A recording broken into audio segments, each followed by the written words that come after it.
ఆప్యాయంతు మమాంగాని walk ప్రాణః చక్షుః శ్రోత్రం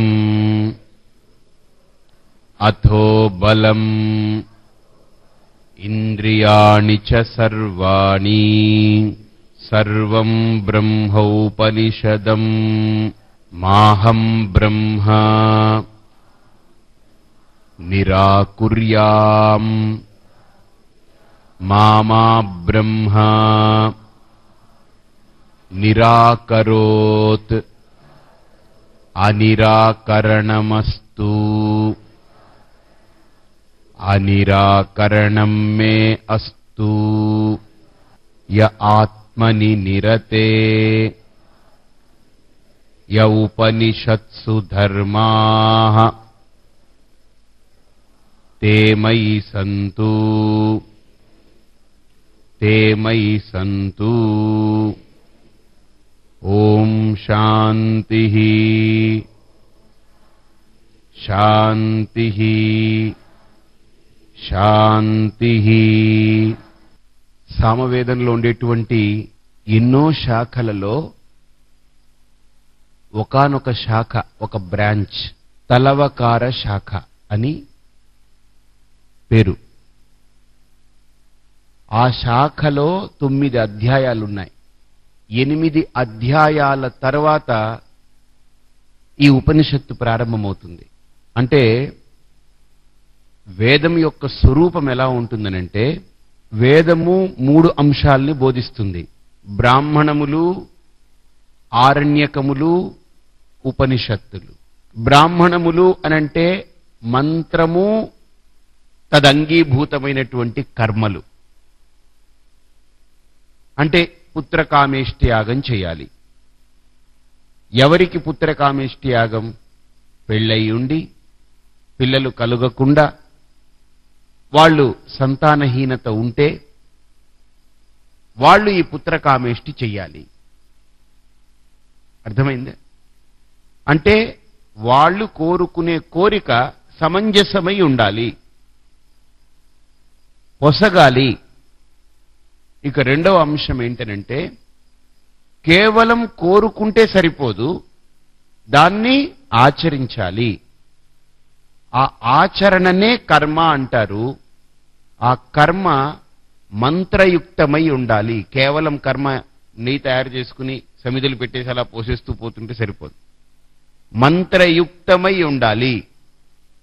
కాబట్టి బ్రాహ్మణములు అనంటే అర్థం ఏంటనంటే, మంత్రములు, ఆ మంత్రముల యుక్తమై చేసేటువంటి కర్మ, ఈ రెండింటిని కలిపి బ్రాహ్మణములు అంటారు. మంత్రము ప్లస్ కర్మ, ఇది రెండింటిని కలిపితే బ్రాహ్మణములు అంటారు. ఆరణ్యకములు అంటే వేదము యొక్క ఇంకొక భాగం, రెండో భాగం ఆరణ్యకములు అంటారు. అంటే ఆరణ్యకము అని అంటే అరణ్యంలో ఉండి ఆ దేవత విశేషమైనటువంటి ఆ శక్తిని ఉపాసన చేస్తారు. కాబట్టి ఒక రకంగా ఆరణ్యకములు అనంటే ఉపాసనాది విద్యలు. ఆ ఉపాసనల గురించి మనకు ఉపనిషత్తులు కూడా చాలా చెప్తున్నాయి. మీరు ఈశావాస్యం వినుంటారు.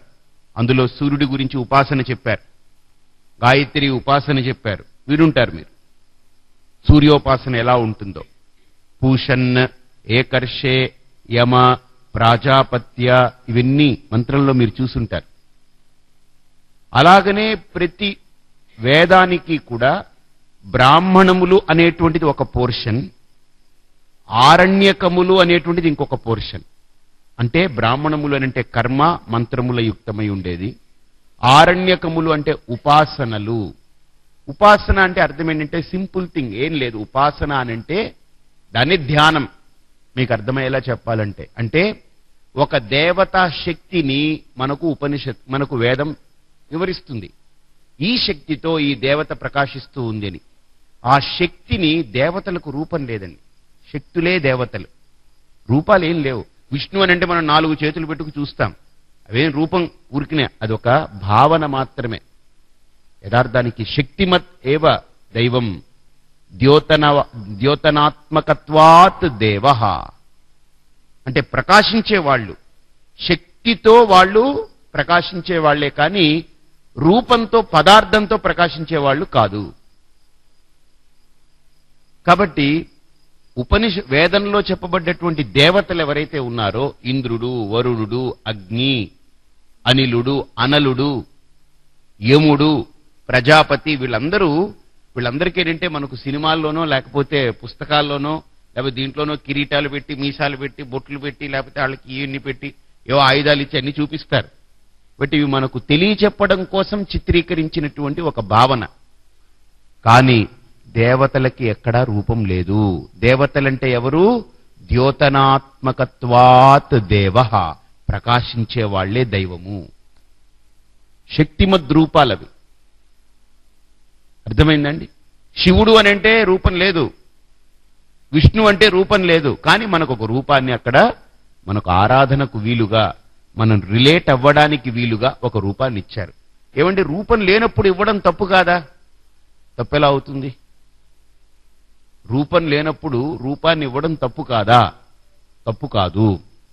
ఎందుకు తప్పు కాదు అనంటే మన మనస్సుకి, మన బుద్ధికి, మన యొక్క భావానికి ఒక రూపం ఉంటేనే, ఒక భావం ఉంటేనే మనం గుర్తించగలం.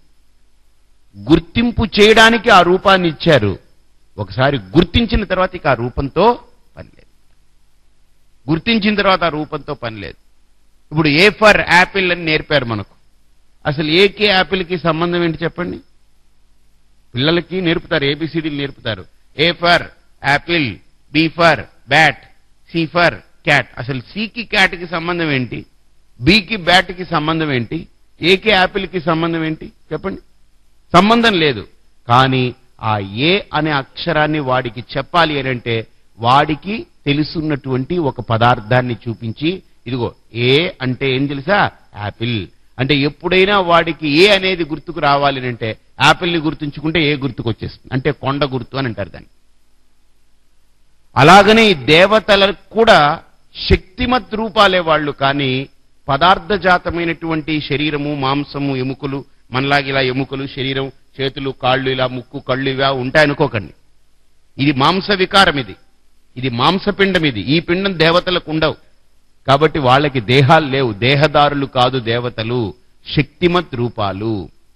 ఆ శక్తిని మనకు వేదం ఏమంటుందంటే, ఆ శక్తిని మనం అనుసంధానం చేస్తూ లోపల మన మనస్సు, శరీరాన్నంతా కూడా పక్కకు పెట్టి శారీరకమైనటువంటి ఆ దేహ, ఇంద్రియ, మనోబుద్ధుల యొక్క స్పర్శను పక్కకు పెట్టి ఆ శక్తిని ఉపాసన చేస్తే, ఉపాసన అంటే ఉపా అంటే దగ్గరగా, సమీపే, ఆస్తే, ఎవడైతే ఆ శక్తిని తనలో ఆరోపించుకుని ఆ శక్తిలో తాను లీనమై ఏకమై దాన్ని ఉపాసన చేస్తారో, దాంతో ముడిపడి ఉంటారో, దీర్ఘకాలం అలా ముడిపడగా ముడిపడగా ముడిపడగా ముడిపడగా ఏమవుతుంది? యో యదుపాస్తే సతద్భవతి. అంటే ఎలాగైతే గుడ్డుని కోడి పొదిగి పొదిగి పొదిగి పొదిగి పొదిగి పొదిగి అది గుడ్డు పగిలి అక్కడి నుంచి కోడిపిల్ల బయటకు వస్తుంది. అలాగనే ఈ ఉపాసనలో కూడా ఒక రకంగా మనం ఆ దేవతా శక్తిని, ఆ శక్తి తత్వాన్ని మనం అలాగా ఉపాసన చేయగా ఉపాసన చేయగా ఉపాసన చేయగా ఆ శక్తి స్వరూపం ఏదైతే ఉందో అది మనల్ని తనలో ఏకం చేసుకుంటుంది. గుర్తుపెట్టుకోండి. కానీ అది గొప్పే కదండి ఒక రకంగా. కర్మల కంటే ఉపాసన గొప్ప. ఎందుకనంటే కర్మ అనంటే మనం ఒక యజ్ఞం చేస్తాం, లేదా ఒక అనుష్ఠానం చేస్తాం, మంత్రం చెప్పి ఒక కర్మ చేస్తాం, దానివల్ల ఫలితం వస్తుంది. అంటే ఫలితమిచ్చే దైవము వేరు, ఫలితాన్ని పొందే జీవుడు వేరు కర్మల్లో.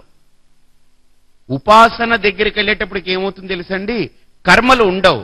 నేనే ఆ శక్తిమద్ రూపాన్ని, ఆ దైవాన్ని ఉపాసన చేస్తూ ఉంటే కొంతకాలానికి ఏమవుతుందంటే ఆ దైవమే నాలో లీనమవుతుంది, నేనే ఆ దైవమై లీనమై ఉంటాను.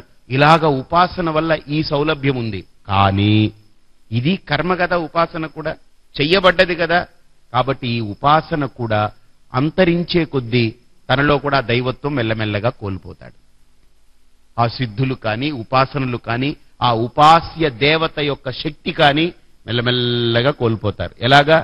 గ్యాస్ బండలో గ్యాస్ అయిపోయిందనుకోండి, అలా పొయ్యి వెలుగుతూ ఉంటుంది, బాగా హైలో పెట్టి వెలిగిస్తుంటాం, మనకు తెలియదు సిలిండర్లో గ్యాస్ అయిపోయిందని. కానీ ఆ గ్యాస్ అయిపోయే కొద్దీ అలా మెల్లమెల్లగా మెల్లమెల్లగా మెల్లమెల్లగా వెలుగుతూ మొత్తం ఆరిపోతుంది.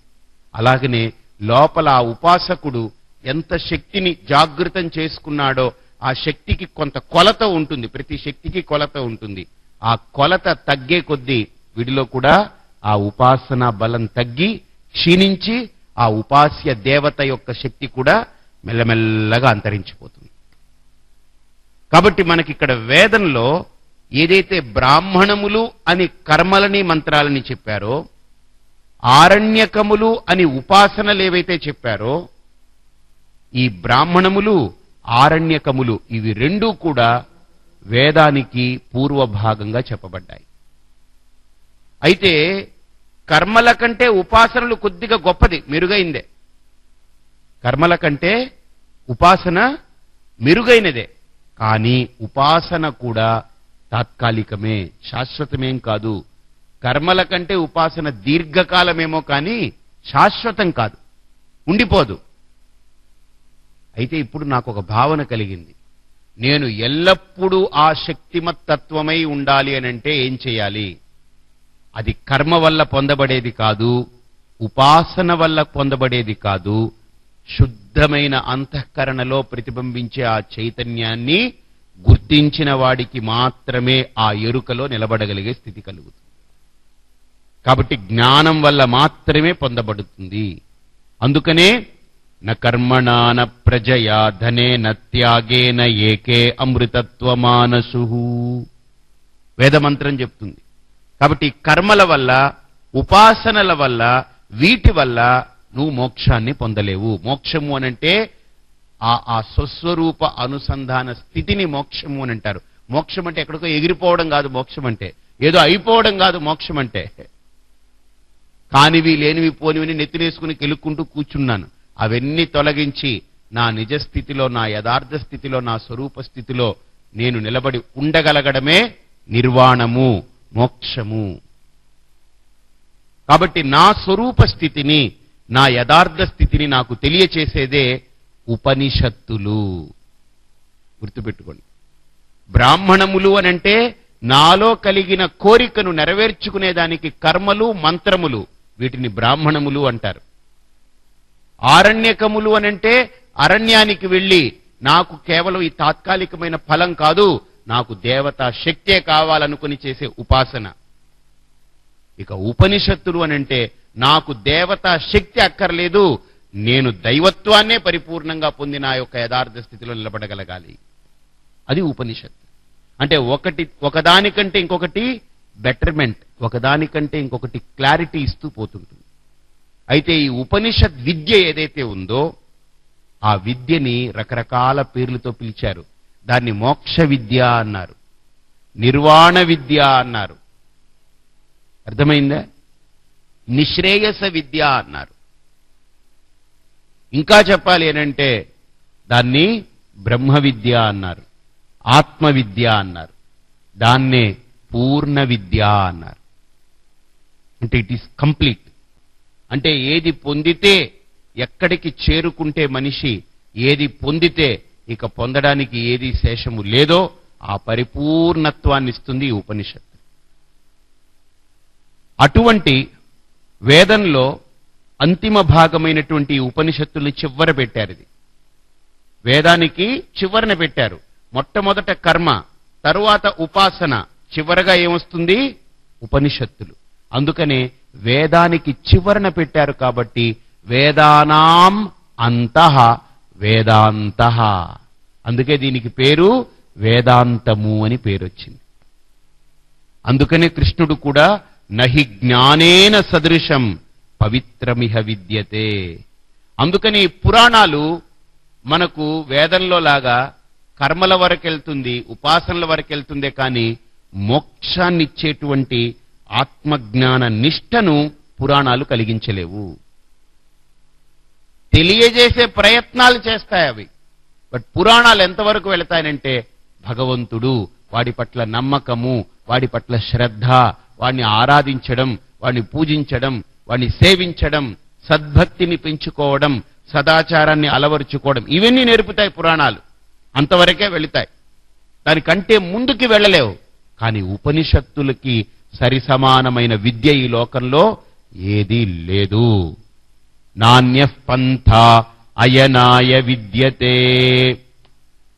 ఆ స్థితిని పొందడానికి, ఆ యథార్థమైన ఆత్మజ్ఞాన నిష్టను పొందడానికి లోకంలో ఉపనిషత్తులు ఒక్కటే మార్గము. అయితేనండి ఈ ఉపనిషత్తులు నా అంతటి నేను బజార్లో బుక్స్ దొరుకుతాయి కొనుక్కొని చదువుకుంటానండి. నీ అంతటి నువ్వు చదువుకుంటే ఉపనిషత్తులనేవి నీకు కలగవు, నీకు రాదు. కాబట్టి ఎవరు కావాలి దీనికి? గురువు కావాలి.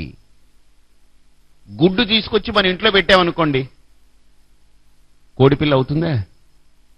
మనం రోజు ఇలా చేతిలో పెట్టుకుని మనం పొదిగామనుకోండి, ఇలాగా అవుతుందా? నో. ఆ గుడ్డుని మీరు ఏం చేసినా కోడిపిల్ల అవ్వదు. ఆ గుడ్డుని ఏం చేయాలి? కోడికి అప్పచెప్తే అది పొదిగితే పిల్ల అవుతుంది. అలాగనే మనం గ్రంథాలు పట్టుకొచ్చి మనం ఏం చదువుకున్నా అది గ్రంథులు ఏవి వేడవు లోపల, ఇంకా గ్రంథులు అలానే ఉంటాయి. కాబట్టి ఆ గ్రంథులన్నింటినీ కూడా విడగొట్టేటువంటిది ఉపనిషత్తులే అయినా ఆ ఉపనిషత్తుల్ని గురుముఖతః శ్రవణం చేయాలి. అందుకనే ఆత్మావారే ద్రష్టవ్యః, శ్రోతవ్యః, మంతవ్యః, నిదిధ్యాసితవ్యః అని ఉపనిషత్తులో ఒక విధి. అంటే యథార్థాన్ని గుర్తించాలి అనంటే ఆ యథార్థాన్ని తెలియచెప్పే గురువుని ఆశ్రయించాలి, సద్గురువుని ఆశ్రయించాలి.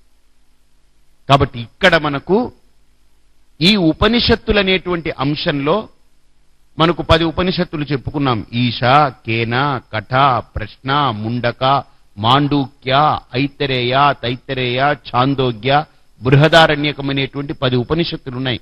మేజర్ ఉపనిషత్స్ అంటే బాగా ప్రాచుర్యంలో ఉన్నవి. ఇంకా చెప్పాలంటే 1108 ఉపనిషత్తులు ఉన్నాయి. అన్నిట్లో కల్లా ఈ 10 ఉపనిషత్తులు సరిగ్గా అధ్యయనం చేయగలిగితే, వీటిని సాంప్రదాయమైనటువంటి రీతిలో గురువు సన్నిధిలో కూర్చుని సాంప్రదాయమైన పద్ధతిలో ఈ ఉపనిషత్తుల్ని కనుక అధ్యయనం చేయగలిగితే చాలు, వాడికి వాడి యొక్క వాస్తవ స్థితి వాడికి అర్థమైపోతుంది. గురువు వాణ్ణి శుభ్రంగా రాయిని ఎలా చెక్కాలో చెక్కి ఏం చేస్తాడు? శిల్పంగా మారుస్తాడు. అర్థమైందే?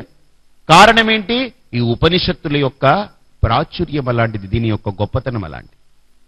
ఇది గురువు యొక్క గొప్పతనం అని మీరు అనుకున్నా, గురువుకి వాళ్ళ గురువు యొక్క గొప్పతనం అని వాడు అనుకుంటాడు. వాళ్ళ గురువు ఏమనుకుంటాడు? అబ్బో మా గురువు గొప్పతనం. కాబట్టి ఇది వ్యక్తుల గొప్పతనం కాదు, ఇది వ్యవస్థ యొక్క గొప్పతనం. మన ఋషులు ఏర్పరిచినటువంటి ఈ పరంపర, ఈ వ్యవస్థల యొక్క గొప్పతనం ఇది. అంటే ఈ ఉపనిషత్ సిద్ధాంతం యొక్క గొప్పతనమే కానీ వ్యక్తి యొక్క గొప్పతనం కాదు. కాబట్టి ఇక్కడ ఆ సాంప్రదాయాన్ని అనుసరిస్తూ ఈ ఉపనిషత్ అనేటువంటిది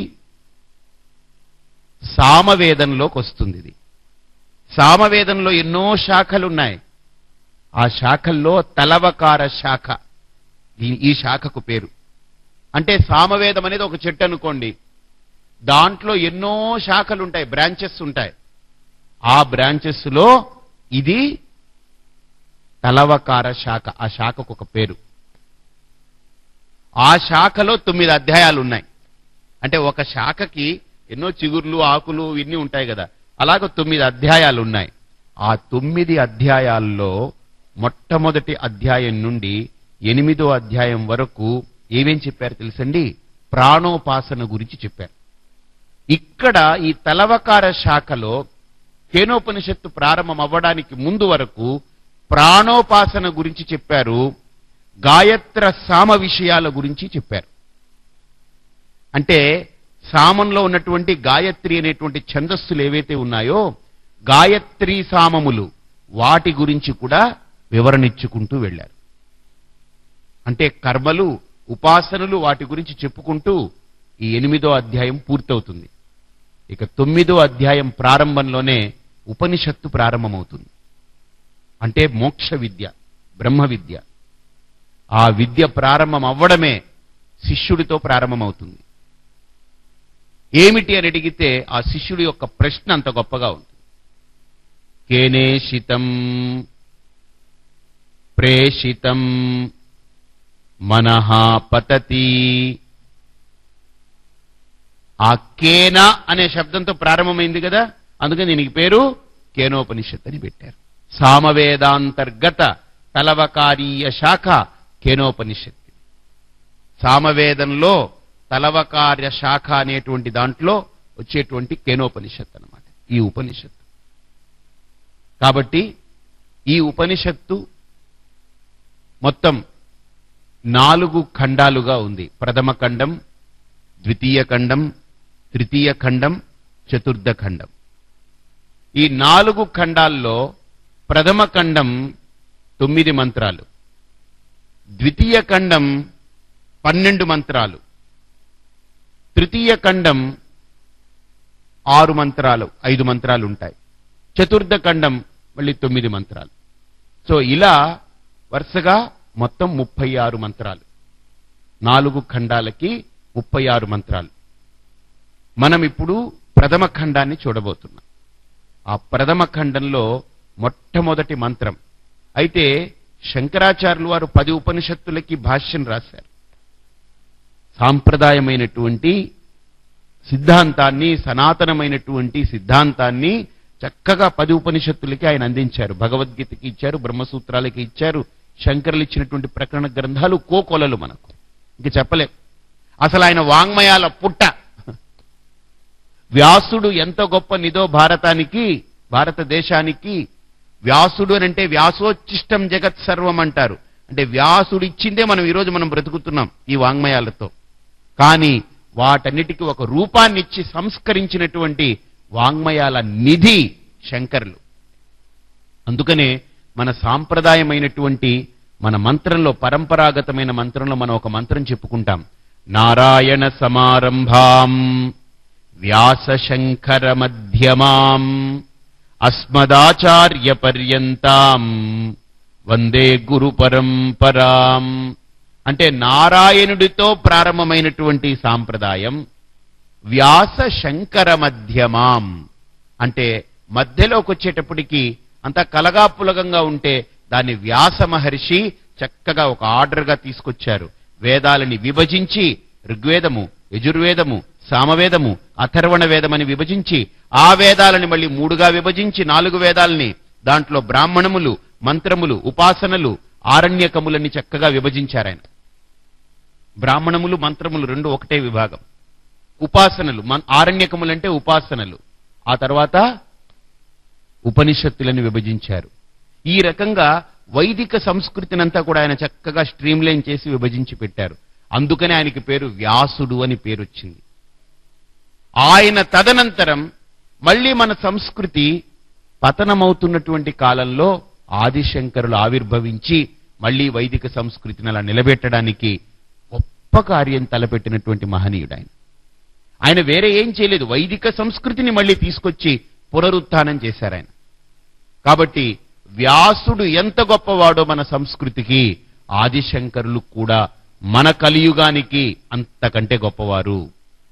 అసలు శంకరులే లేకపోయి ఉంటే ఈ పాటికి సమాజంలో అందరూ కింకరులే అయి ఉండేవాళ్ళు.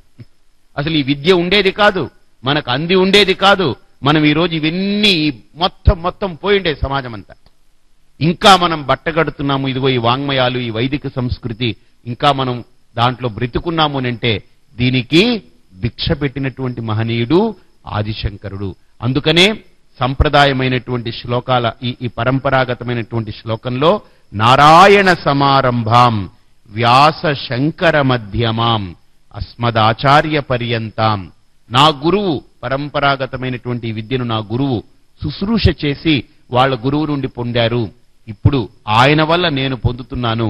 కాబట్టి నా గురువు వరకు ఈ పరంపరనంతా కూడా నమస్కరిస్తున్నాను. వందే గురు పరంపరాం. కాబట్టి అటువంటి శంకరులు ఉపనిషత్తులన్నిటికీ భాష్యం రాశారు, ఆయన రచించారు. కానీ కేనోపనిషత్తు దగ్గరకు వచ్చేటప్పటికి ఆయనకి ఏంటంటే దీనికి 2 భాష్యాలు రాశారు ఆయన.